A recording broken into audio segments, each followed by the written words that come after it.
Hey, Yay. itchy. Hey, Yeah, whoa. That's how we're going to start? Itchy? yeah.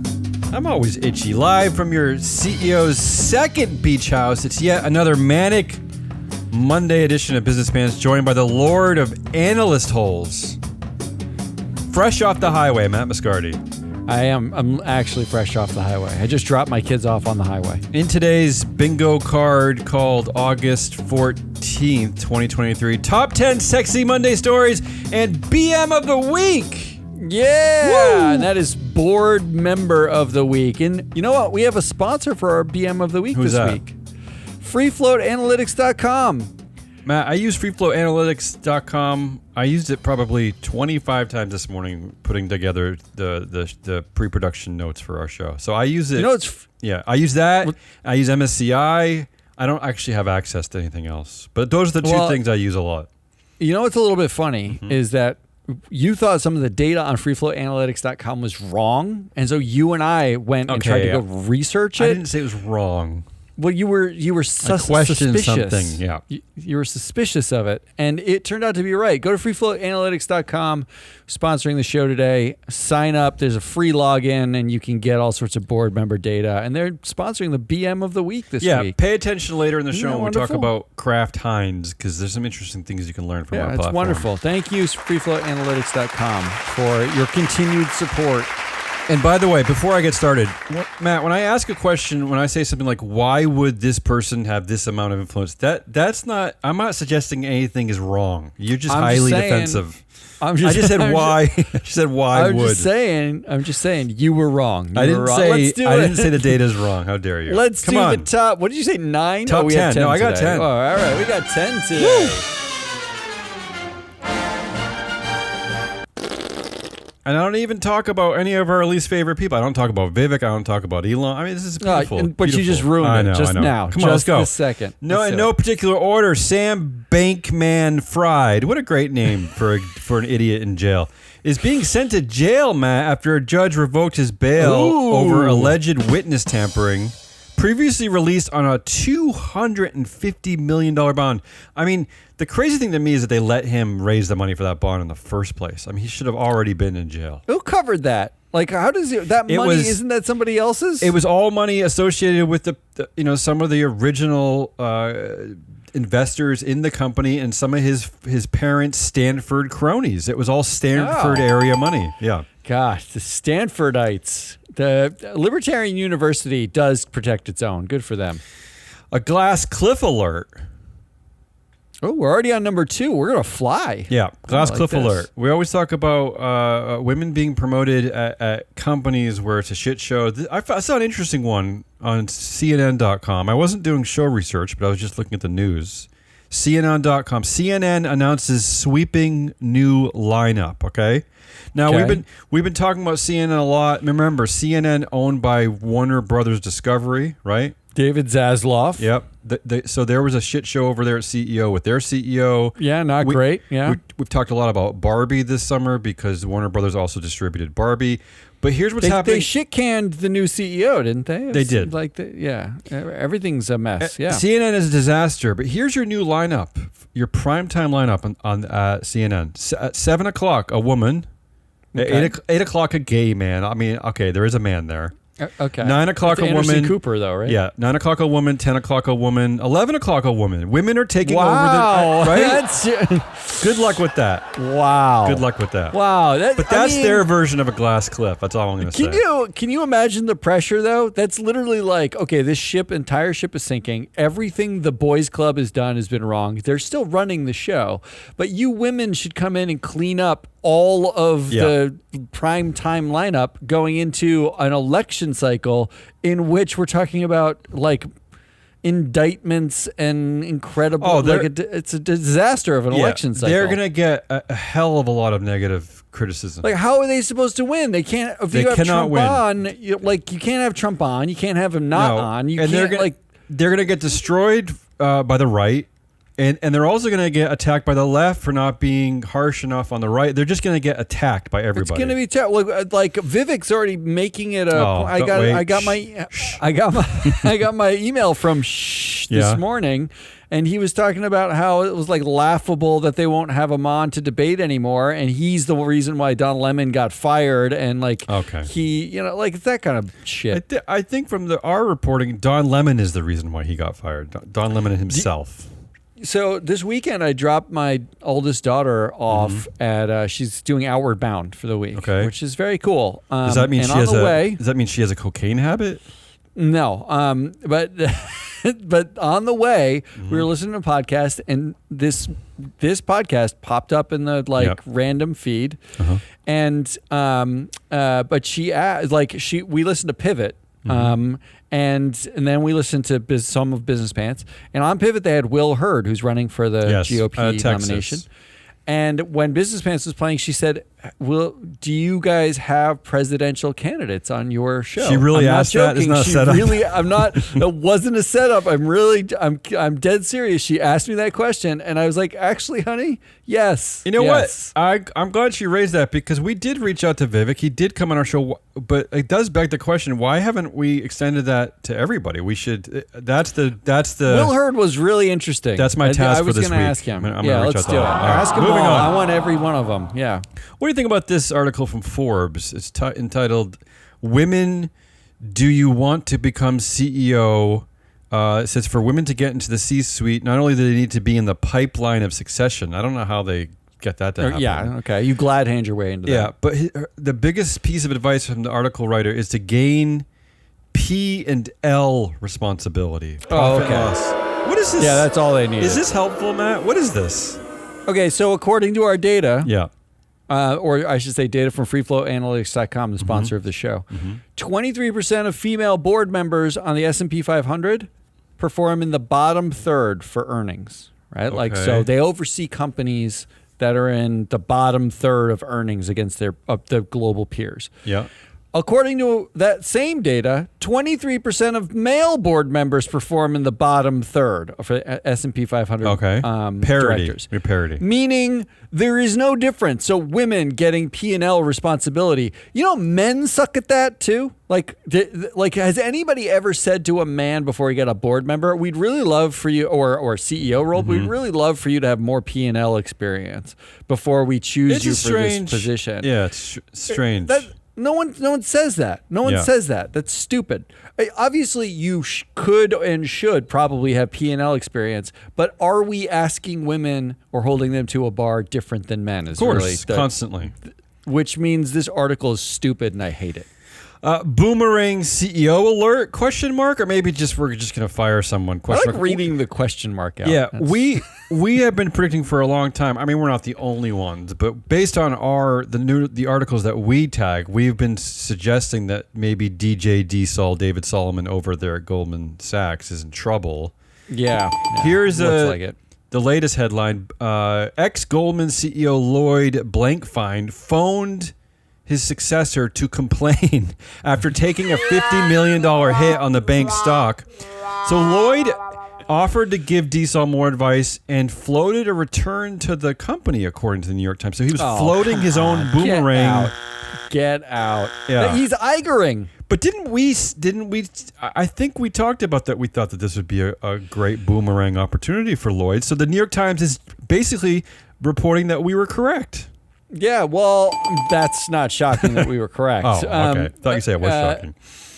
But it is shocking that he would want any piece of this. Why But not? Blankfein wants to come back. Yeah, why not? I mean, does boomeranging really ever work? Well, it works. It works as far as the stock granted to you to come back. Yes, you get more of it. Right. That's well, true. you get a big golden hello or whatever it's called. Hello Yeah, again. what would that be? Paul Hudson. Hello. Golden hello again. I think Paul coined that. Golden. Oh, Paul Hudson of the Great S-Gauge. Go check out their data. I think this is a horrible idea. Is what I think. I think it's a horrible idea. Grindr employees. Grindr is a publicly traded company, Matt. I know. Grindr employees working from home were given 2 weeks to decide to move across the country to work in person or lose their jobs.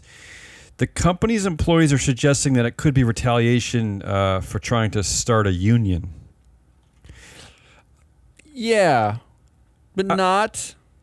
Grindr's an interesting case. Also? Yeah, they said okay. not. Okay. I mean, I don't buy that it's not a.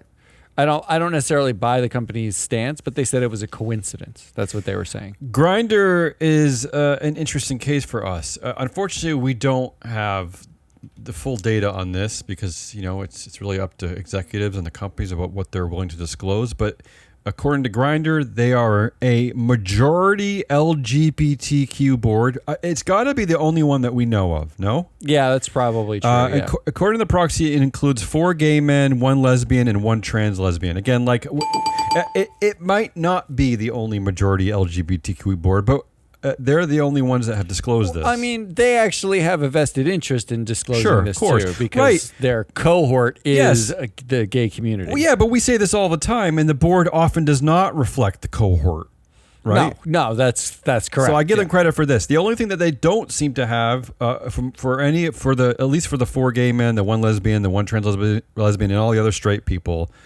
they don't really seem to have any labor or HR expertise on the board that might deal with these types of issues that are. Well, who does really? I'm just saying. So maybe they have a skills matrix. Well, I'm that's saying really what it comes down to. Maybe there are other ways to consider diversity. This is just one way. But representing your stakeholder constituents is probably another way to represent diversity. And their own CEO, who I don't even know how he got there in the first place, because he used to run car companies. CEO George Arison. Yeah. He came out basically saying that corporate America's response to the LGBTQ backlash is too timid. So he's already put his flag into the stakeholder capitalism kind of thing. So I'm just saying, I don't know. I just want to talk about Grindr, all right? Leave me alone. George Arison, not related to Mickey Arison, right? I don't think so. I didn't see any of that connection. No, he's from Georgia, the Republic of Georgia. Oh, the Republic of Georgia, yes. Or Georgia? The Republic of, not the Commonwealth of. Not the. It's all very confusing. All right, moving on. Better.com. Remember Better.com? Wait, that rings a bell. Wasn't there some sort of pandemic shenanigans around them? The headline is Better.com's improbable IPO proposal is approved. So they're about to get over $500 million of money somehow, despite the fact that this deal has been extended 3 times because, among other things, they had mass layoffs. They cut 91% of its workforce over an 18-month period from 10,000 employees to only 950 employees. And you're right, CEO Vishal Garg became infamous for firing at least 1,000 of those workers over a Zoom call. Wow. That's right. I forgot about that. Didn't he then apologize for it? Quit temporarily? He quit temporarily, came back. Yeah, that's him. This is also the same company that lost almost $1 billion in 2022 and continues to lose in the first quarter of 2023. Wow. So this Good shit work. show, this is the shit Good show work. that is about to IPO. Who's buying that? I don't know. But It's going to end up on an index somewhere, and everyone's got to buy it. That to me is the big underlying joke, right? Yeah. If you can IPO and get a bare minimum amount of shareholder support, and I'm sure they're going to dual class this somehow, or I haven't seen the S1 or the registration statement yet, but I'm guessing they're going to give the founder control, and there'll be some sort of control arrangement. Then investors who have bought an index will have to own this, and they won't have the right to vote. They just have to sit on it and let the CEO fire everybody via Zoom, leave and come back, and then fire everyone some more. He fired himself on Zoom. That's the thing that makes me probably the most pissed off about the anti-ESG movement is that you're right. Once a company becomes publicly listed, right, is traded on the exchange, then you kind of have to. We're not allowed to do any ESG stuff anymore, so you kind of have to just sit there and deal with it, right? If it's in your index, you're stuck, right? You're stuck. Yeah. All you can do is vote if they allow you to vote, and most don't allow you to vote anymore. But what we're being told from the geniuses over at companies like Strive Asset Management is that you're only really allowed to vote against people if A, they're a woman, B, they mention the word ESG in the proxy, or C, there's a racial equity audit of some kind. Those are the only things that are bad, I think. Right? Shouldn't Strive vote entirely against the board and management of Better.com because they have not demonstrated financial excellence in any way, shape, or form? No excellence. Like any company None. that is actually pre-revenue, effectively, or pre-profitability, that has gone public, should get unanimous votes against from Strive. Not to mention that cutting 91% of your workforce over an 18-month period, that has to be the opposite of excellence. No, isn't that in the dictionary? Doesn't it include that? Yeah, I think there's a picture of anti-excellence right there. there. By the way, I don't want to get on a rant about Strive Asset Management, but I am getting a little sick of one thing. They constantly position themselves as an anti-ESG company, but they are square in the center of ESG. They are absolutely an ESG company. They use ESG data to support all of their anti-ESG theories. Yeah, of course they do. But they can't. Yeah. My problem is they're inconsistent. So, like, they did in fact vote at the Uber meeting in May of 2023. They voted against approximately half of the directors, but not the other directors who are also responsible for the company not being profitable, right? Like, it wasn't like they vote against all of them. Well, they will vote against. Joke. They use ESG. They are effectively ESG, saying they're not ESG.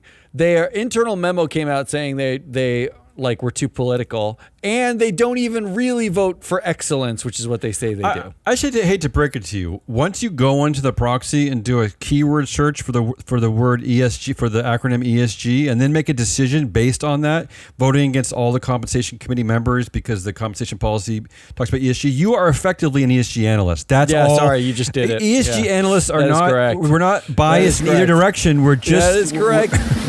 You are. Yeah. ESG. Yes. I'm moving on. A federal court, speaking of the anti-ESG, anti-woke crowd, a federal court dismissed a lawsuit accusing Starbucks executives and directors of violating their fiduciary duty to shareholders by supporting corporate diversity policies. Matt, this lawsuit was brought to you by your friends, the National Center for Public Policy Research. Yeah. Woo! I love that. Love that. Although I will say that this is clearly going to be appealed eventually to the Supreme Court, right? This is where this is headed. Yeah, sure. Except that, like, what I'm more worried about is what Ed Blum is doing is trying to find like workers there who can say discrimination against them. So you find a white person there who says you're discriminated against because you had to do minority training or some bullshit like that.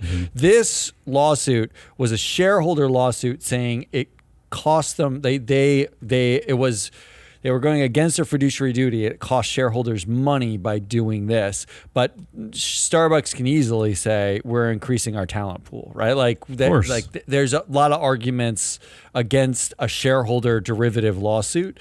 It's the employee ones that Ed Blum's cooking up that are much more dangerous. But good start. Good start. Speaking of bullshit, McDonald's is removing ESG from parts, this is according to Fortune.com, from parts of its website amid a conservative backlash against woke capitalism. The reporting says that the Purpose and Impact website recently removed several mentions of ESG. One webpage that was titled ESG Approach in Progress is now labeled Our Approach in Progress. And another one called Performance and ESG Reporting is now called Goal Performance and Reporting. And finally, they have subbed the phrase environmental and social issues for the ESG abbreviation. What do you make of this? Isn't the joke on the headline writers and no one considered McDonald's as woke or like did anybody go out and they're like, you know what company embodies ESG investors more? It's definitely McDonald's. But what is this tantamount to like a pig who has lipstick on, right? To giving that pig like a wipe, a makeup wipe to remove the lips. Is that all they're doing? They're just removing the ESG lipstick from the pig. I mean, what does this accomplish? So I it's don't know. The acronym itself is the boogeyman. So we don't. They're not going to change any policies. I'm guessing. Are we like when we're done with this? Yeah. Will the woke people be confused that McDonald's suddenly like is basically a diabetes peddling monster, or will the conservatives look at this and be like, oh, now we can eat them nonstop again because like they don't say the word ESG. I don't know who this appeals to. I don't either. All I know is that Yeah. McDonald's by itself is not exactly anyone that like no one thinks McDonald's is like, woke, not woke. Everyone agrees that it's real terrible for you. We shouldn't eat it. Well, But once that's pretty again, much though, it. you notice ESG is being translated into environmental and social issues. Notice how they're like kind of everyone's quietly never dropping they the always G. get the Everyone's G. quietly. The governance is sort of being quietly ignored somehow.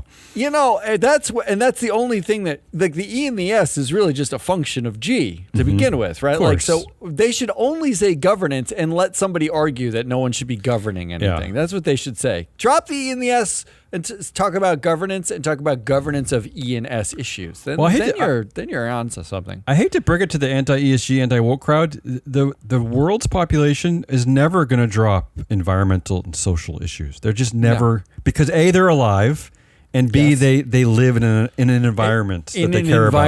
in a society. They're turns never out. going to drop these things. I don't know really what this game is anymore.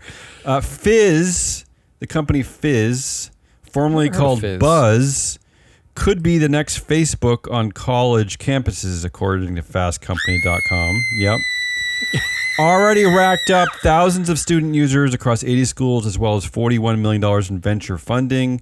Wait, thousands? That's not. Well, it's a Really? start. They're suggesting maybe this is a new Facebook. Here's why I pulled this. Well, first of all, the one difference is that supposedly the users are entirely anonymous, which scares me. But Is yeah, that but real?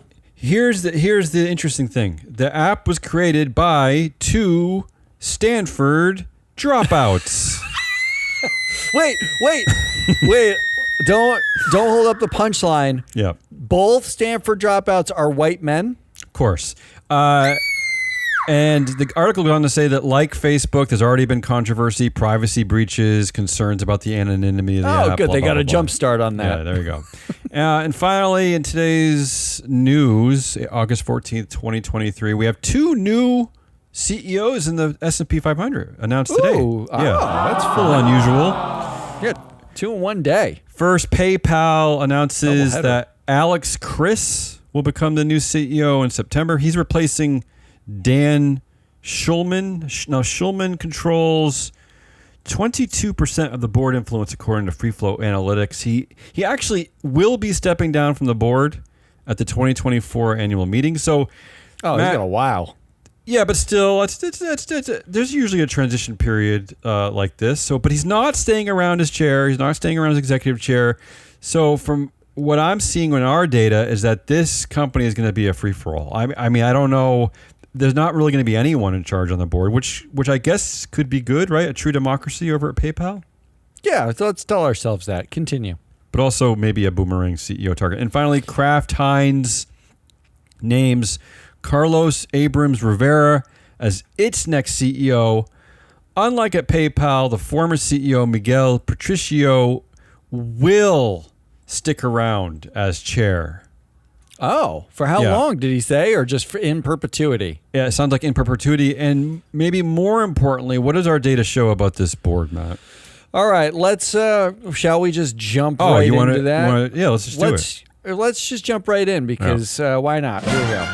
Oh, same theme music. It's always the same theme music. I don't have other theme music. So how does that even mark a change? What's the transition here? There was no theme music before this segment. Now they're right. into this segment. So this is your BM of the week, and that is your board member of the week. Who's it going to be? Because we're going to talk about what Free Flow Analytics data says about the board of Kraft Heinz. Yeah.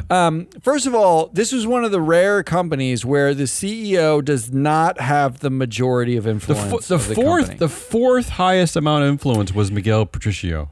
That's correct. So we're talking about pretty low, which means this is it would be glass cliff if there was such a thing here, but this is very boomerangy, or what do we call this? A recyclable CEO? These are fungible CEOs? I think, I think more importantly, this is like a couple of old dudes who can just control things and do what they want. I think we call this a plug and play CEO. So let's send out a big congrats to Carlos Abrams Rivera, who's coming into possibly the most plug-and-play CEO role. And that is because there are three other people, but two that I want to talk about, and one that I'm most interested in, who have the majority of influence on this board. Yeah, 61% between the two of them. The two board members with the majority of influence are Greg Abel, and if you recognize that name because he is a Warren Buffett, Berkshire Hathaway acolyte.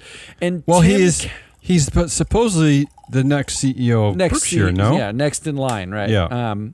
And Tim Kenesey. And Tim Kenesey was the reason why I reached out to Matt this morning, because I was basically like, who the F is Tim Kenesey, and why does he have so much influence on the Kraft Heinz board? So Tim Kenesey is your BM of the week, and here is why. Because he's a sneaky board member with a tremendous amount of influence. So on its face, Tim Kenesey chairs the comp committee of the Kraft Heinz board. He will be the one that the new CEO will suck up to get a giant paycheck, right? And yes, that comes with a certain amount of influence.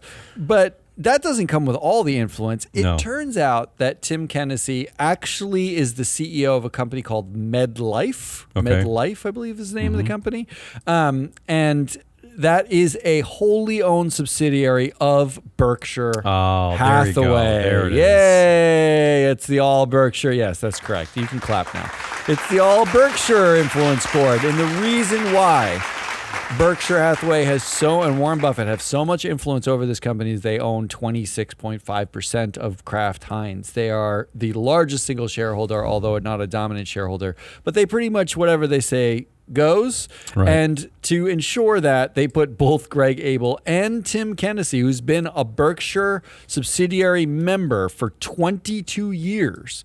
And prior to that, he's worked at Berkshire elsewhere, right? He's worked at just Berkshire companies. They've put him on the board as well. Tim Kenesey is the board member who you don't know, but probably should, who's helping Berkshire Hathaway and Warren Buffett control all of Kraft Heinz. And which means these are the people who chose the CEO. So lest you think that this new incoming CEO, Carlos Abrams Rivera, who comes from Intuit, is entirely a new entity from outside of, some outside company.